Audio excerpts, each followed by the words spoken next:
Bibles, please, to 2 Corinthians 9. I told you these are the two chapters, main chapters on giving in the Bible. We've gone through two messages, and we'll conclude today by tackling all of chapter 9. This is the third of three messages. Thanks be to God for His indescribable gift. If you're new to Living Truth, I haven't chosen this section just to talk about giving. I am teaching through the book of 2 Corinthians, and this is where we are as we go verse by verse through the book. So the first verse says these words. Paul, writing to the Corinthian church, he writes from Macedonia, and he says these words, "It is superfluous," 2 Corinthians 9:1, "for me to write to you about this ministry to the saints." If you have an NIV, 2 Corinthians 9:1 says, "There is no need for me to write to you about this service to the saints." I want you to see a couple of things. First of all, Paul says it's superfluous because I know you've already demonstrated your readiness to give.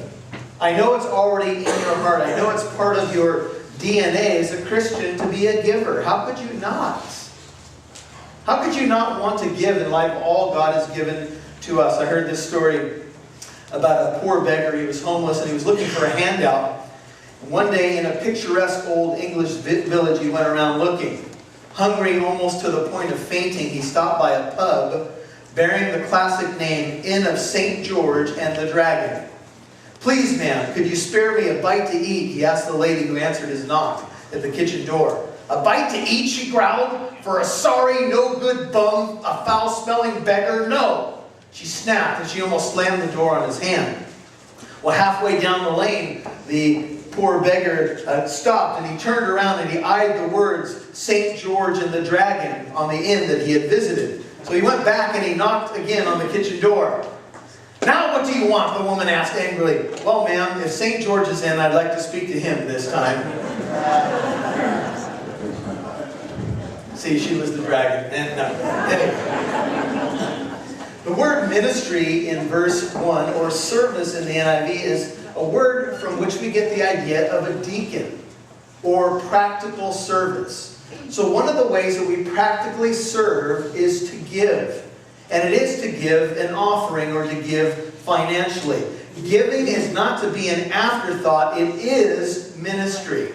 It is, look at verse 1, service to the saints. You could say it is service to God when you give. It is one way that we tangibly express our love for God. It is a Greek word that means to minister. So you might not have thought of it that way, and oftentimes I think when we think of giving, we think of giving as let's get giving out of the way, or let's get announcements out of the way so we can get on to the real stuff of Sunday morning. That would be the music, the songs, and the word. But you know what? Part of the real stuff, the worship of Sunday morning, the service, is your giving. When we take the offering, that is an expression of service to God. When we share with you what's going on, when we say to you, these are the needs of this fellowship, we are saying to you that part of your worship is to serve God in very tangible ways. Worship is much more than a song. I think somehow in the evangelical church we've gotten the idea that worship is just about music. Music is wonderful. We love it. But that is not what defines worship. Worship is your whole life. And if we are holding anything back from God, we would have to argue that we're not giving ourselves fully to the Lord in worship.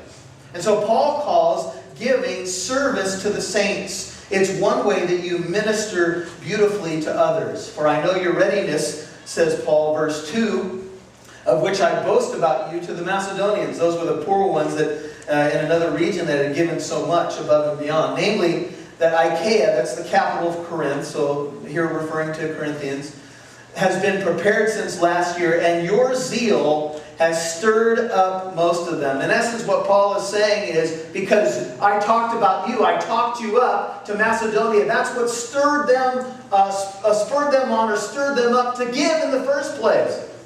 I talked about your readiness. I said to them, you are a generous people. But I have sent the brethren, verse 3, that our boasting about you may not be made empty. The idea is prove hollow or vain in this case. That, as I was saying, you may be prepared. Lest if any Macedonians would surely be traveling with Paul here, come with me and find you unprepared. We not to speak of you should be put to shame or humiliated by this confidence. In other words, Paul is saying, I talked you up, and if we arrive and you guys don't back up what you said that you were going to give a year ago, then guess what the Macedonians are going to do? They're going to say, oh yeah, you talked a good game. As a matter of fact, we heard so much about you, that's why we give. That's why we gave. How many of you have been in a situation where someone led you to Christ? Someone was instrumental in stirring you to be a Christian, to serve the Lord maybe at deeper levels, and now that person is nowhere to be found. That's a hurtful thing. In many ways, that's an inexplicable thing. You think, the person that led me to Christ, that gave me all that counsel, now they're backslidden. Now they can't be found. And Paul said, I don't want that to happen to you. I don't want it to be that I talked about you and they gave because of your example, and now I'm going to show up to Corinth and I've talked you guys up and now crickets are chirping when we get there. What offering? What promise? What commitment? Right? And the Macedonians are going to go, yeah, right, Paul. Was that just a story? Were these guys really serious when you talked about them? Go to 1 Corinthians, just the book before 2 Corinthians. Paul mentions this offering. He mentions some things about being prepared. Are you ready? Some people say, I was born ready. Are you born again ready? Are you ready to do what God calls you to do? Look at 1 Corinthians 16:1. Now concerning the collection, 1 Corinthians 16:1, for the saints, as I directed the churches of Galatia, so do you also. 1 Corinthians 16:2. On the first day of every week, what day is that? Sunday. Let each one of you put aside and save as he may prosper, that no collections be made when I come. Now this connects to this offering for the saints. And when I arrive, whomever you may approve, I shall send them with letters to carry your gift to where? To Jerusalem. And if it is fitting for me to go also, they will go with me. But I shall come to you after I go through Macedonia, for I'm going through Macedonia. Paul says, look, I want you to be ready so that when I come, we don't have to have the thermometer, in the corner of the sanctuary trying to pump you guys up to give. You expressed your readiness. Now follow through with it. He mentions Galatia there. I want you to pass up 2 Corinthians, go towards Revelation, and go to Galatians. Now, here's part of what was going on in the backdrop. A lot of the Jewish Christians who got saved in Jerusalem had big doubts about the authenticity of the Gentile conversion.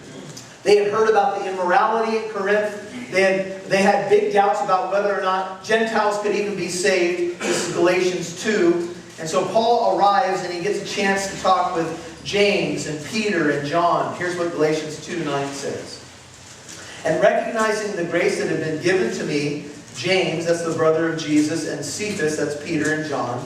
So these were the pillars, who were reputed to be pillars, gave to me and Barnabas the right hand of fellowship. This was the guys that were pillars there in Jerusalem.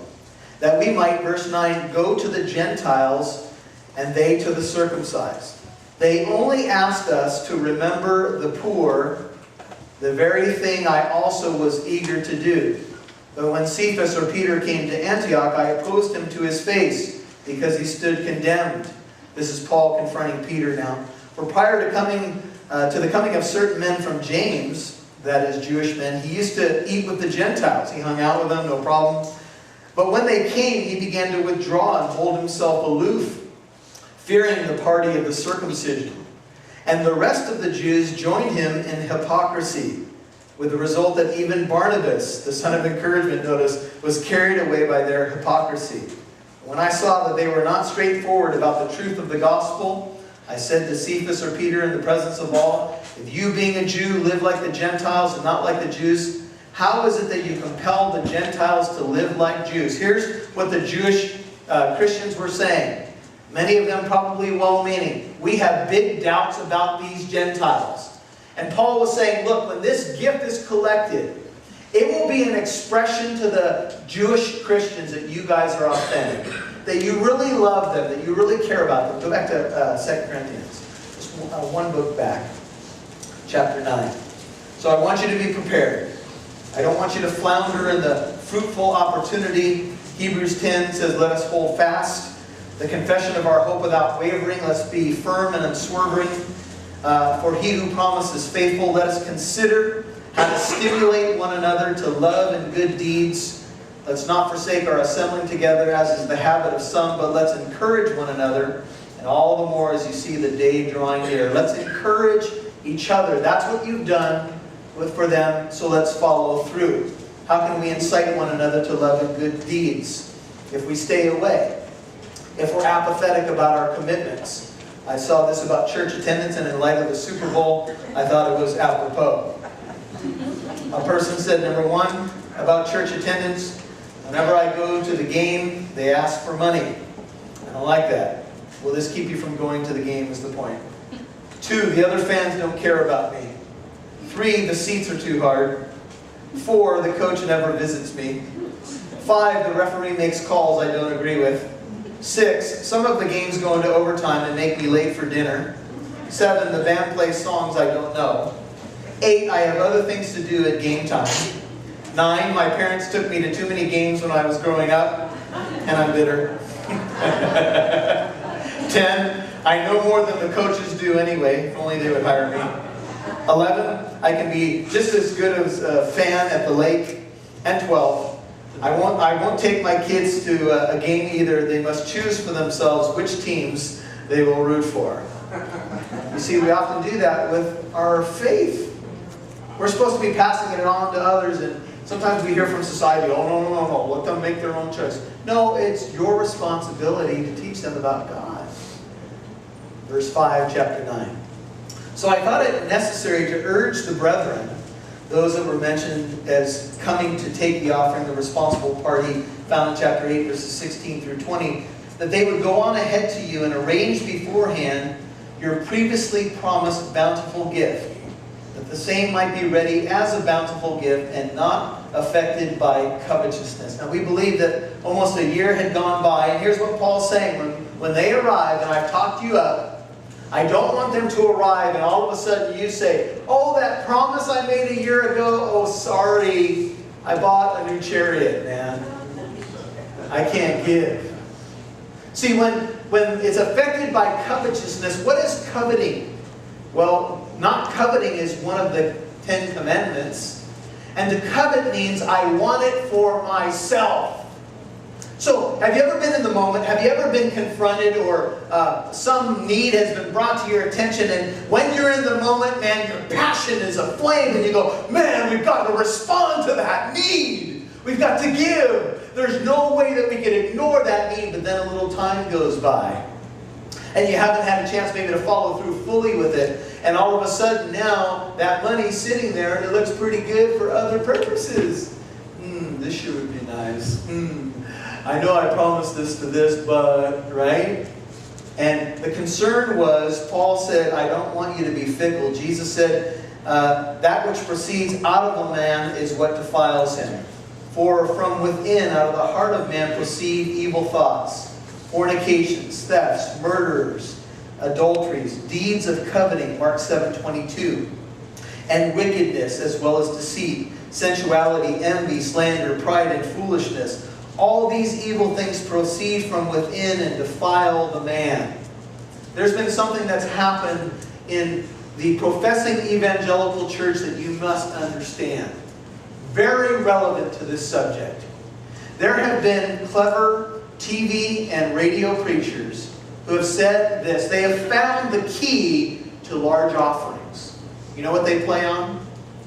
They have found that the key to getting huge offerings is to play on your greed. So what they do is tell you that if you give to their ministry, God will guarantee, and He will give you a 10-fold, 30-fold, whatever fold blessing.